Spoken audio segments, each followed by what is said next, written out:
उसमें दफात कौन सी प्रे क्या है आपकी? अब रेप की भी होगी, जो तशद्दुद करते थे वो भी होगी। जी जी ये ज़रा बता दें हमारे नाज़रीन को, ये क्या क्या दफात है और इनकी सज़ा क्या क्या है? बेसिकली जो रेप की है वो तो 376 है, इसकी आप जानते हैं। जो हमारी गवर्नमेंट ने स्ट्रिक्ट पुलिस की हैं वो तो डेथ सेंटेंस पे जाती है। 2010 से लेके ऑनवर्ड आज तक जो इनकी बाबर के साथ कन्वर्सेशन हुई, CDRs इसके नंबर की, बाबर के नंबर पे जो कॉल्स हुई वो लगाई, फेसबुक पे इनका जो कांटेक्ट था बाबर के साथ, जो इनकी आपस में चैट होती थी वो लगाई, व्हाट्सएप की चैट लगाई। फिर जिन जगहों पे ये ठहरती थी या जो बताया इन्होंने ड्यूरिंग प्रेगनेंसी बाबर इनका ट्रीटमेंट करवाता था और उसमें अपने आप को इनका हस्बैंड शो करता था, वो डॉक्यूमेंट्स मेडिकल रिपोर्ट्स मुख्तलिफ हॉस्पिटल्स के साथ लगाई। लास्ट का जो बाबर से मेरी हुई है उसमें से मैं धमकियाँ दी हैं और फिर साफ अनकारी हो गया कि मैं जो करना है कर लो, मैं शादी नहीं करूँगा। उसके बाद 20 नवंबर 2020 इसी मंथ में इन्होंने CCPO लाहौर को एप्लीकेशन फाइल की, जो कंसर्न DSP को चली गई, फिर आगे कंसर्न जो थाना नसीराबाद में पहुंच गई।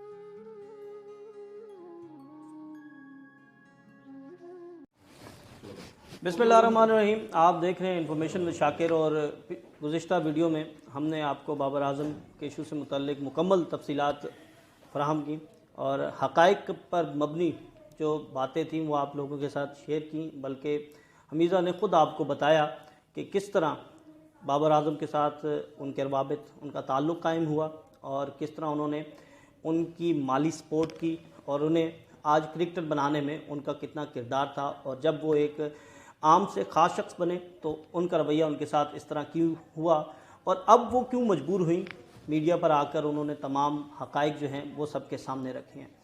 अब ये बात ज़बान ज़द आम है, हर शख्स अपनी राय दे रहा है। कुछ लोगों का ये कहना है कि हमीज़ा ब्लैकमेल करना चाहती हैं, हमीज़ा कुछ मकासद हासिल करना चाहती हैं और उसके हवाले से कल बड़ा तफसीली इंटरव्यू था हमीज़ा का और उन्होंने सारी बातें बताई।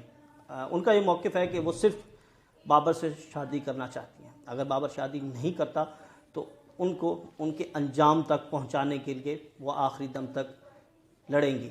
ये लड़ेगा कौन, ये जंग किस तरह होगी?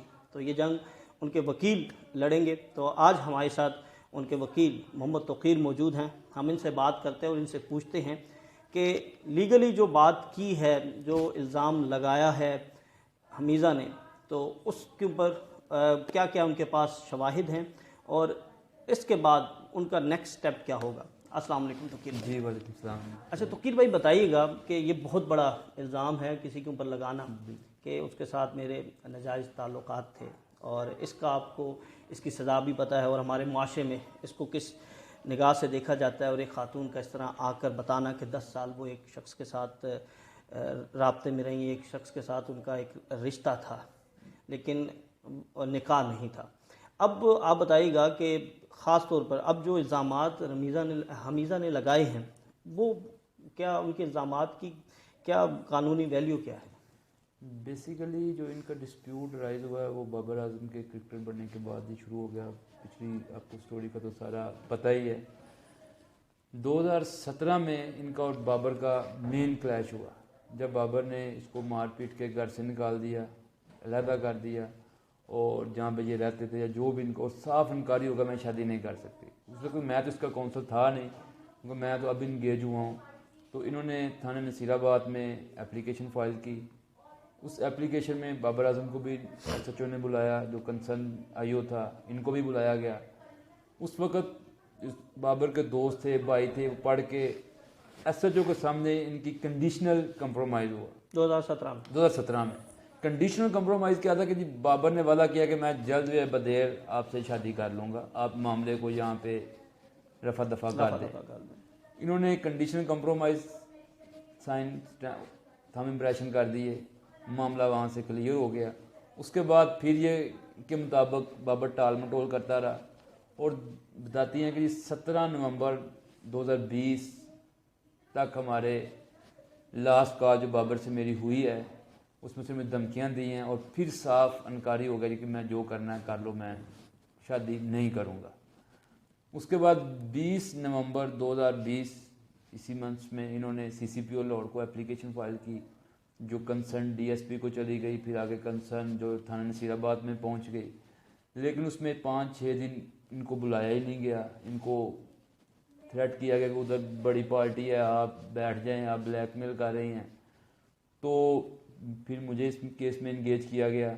जब इंगेज हुआ, डॉक्यूमेंट्री तौर पे देखा सारा कुछ, इस केस की कड़ियाँ क्या हैं, कहाँ से मिलती है, इनका कोई बाबर के साथ रिलेशन था भी या ज़बानी कलामी था, क्योंकि कोर्ट में तसल्ली की है, तसल्ली की, क्योंकि कोर्ट में तो आपने दस्तावेजी तौर पे साबित करना है कि आपका है या क्या। वैसे तो कोई भी किस तरह भी कह सकता है। सारा मामला देखने के बाद, इनके डॉक्यूमेंट्स देखने के बाद हमने कोर्ट में बाई A बाई B की पिटीशन फाइल की for registration of FIR against Babar Azam के, जिसमें बाबर आजम को और कंसर्न SHO को नोटिस जारी हो चुके हैं। रिपोर्ट मंगवा ली गई है, 4 दिसंबर डेट है उसमें जो डॉक्यूमेंट्स हमने साथ लगाए 2010 से लेके ऑनवर्ड आज तक जो इनकी बाबर के साथ कन्वर्सेशन हुई, CDRs इसके नंबर की, बाबर के नंबर पे जो कॉल्स हुई वो लगाई, फेसबुक पे इनका जो कांटेक्ट था बाबर के साथ, जो इनकी आपस में चैट होती थी वो लगाई, व्हाट्सएप की चैट लगाई, फिर जिन जगहों में ये ठहरती थी या जो बताया इन्होंने ड्यूरिंग प्रेगनेंसी बाबर इनका ट्रीटमेंट करवाता था और उसमें अपने आप को इनका हस्बैंड शो करता था, वो डॉक्यूमेंट्स मेडिकल रिपोर्ट्स मुख्तलिफ हॉस्पिटल्स के साथ लगाई। उसके बाद व्हाट्सएप की चैट, इनकी तस्वीरें, वो सारे जज साहब ने पूरा देखने के बाद नोटिस जारी किए। अब 4 दिसंबर डेट है उसमें। फिर उसके बाद उसकी फैमिलीज़ की तरफ से बाबर की इनको हरासमेंट की हरासा किया गया, उसके लिए अलहदा पिटीशन एक फ़ाइल कर दी हमने, उसमें 5 दिसंबर डेट है। उसके बाद एक डैमेजेस का सूट फाइल किया है सिविल कोर्ट में, उसमें अभी डेट निकल आएगी इंशाल्लाह ताला। अच्छा, अब 3 दरख्वास्तें आपने बता दी हैं, तो बड़ी इंटरेस्टिंग बात हमारे नाज़रीन के लिए कि अब हमीज़ा ने जो है वो प्रेस कॉन्फ्रेंस के बाद अगला कदम उठा लिया। उन्होंने बाबर आजम के ख़िलाफ़ और जो लोग उनको हरासा कर रहे हैं और डैमेजेस के लिए जो है वो लाहौर की अदालतों में दरख्वास्तें दायर कर दी हैं। एक दरख्वास्त में 4 दिसंबर तारीख, एक में 5 पड़ी है और एक में हरजाने में एक्चुअली बेसिकली प्रोसीजर चेंज हो चुका है। पहले एडमिनिस्ट्रेटिव जज के पास आपका केस जाएगा, वो देखेगा आपका केस बनता है या नहीं बनता। वो कितने का हरजाना कर रहे हैं जी, कितने का हरजाना? लेकिन इनके मुताबिक तो 10 करोड़ का किया, लेकिन जो बेसिकली है जो इनके साथ हुआ है वो तो इरिपेरेबल लॉस है, वो तो आप जानते हैं। फाइनेंशियली तो आप उसको कर नहीं सकते, जितना भी हो या जिस तरह भी है। बैंक तो बेसिकली का जो आपके साथ हो गया है जिस तरह शादी के झांसे में या प्यार मोहब्बत में, वो तो इरिपेरेबल लॉस है। FIR सिर्फ आप बाबर आजम पर के लिए कह रहे हैं और लोगों को भी उसमें नाम से? देखिए जी, इनके मुताबिक किन को बनाया है? नहीं, बाबर आजम को ही बनाया FIR में। उसमें दफात कौन सी प्रे क्या है आपकी? अब रेप की भी होगी, जो तशद्दुद करते थे वो भी होगी। जी जी, ये जरा बता दें हमारे नाज़रीन को, ये क्या क्या दफात है और इनकी सजा क्या क्या है? बेसिकली जो रेप की है वो तो 376 है, इसकी आप जानते हैं। जो हमारी गवर्नमेंट ने स्ट्रिक्ट पॉलिसीज की हैं वो तो डेथ सेंटेंस पे जाती है, लेकिन ये तो अब केस तो प्रूव करना है हमने कोर्ट में। बिल्कुल, आपके पास डॉक्यूमेंट हैं और प्रूव करने के बाद, क्योंकि अभी तो जस्ट हमने इल्ज़ाम लगाए हैं, इल्ज़ाम के बाद केस प्रूव होना है।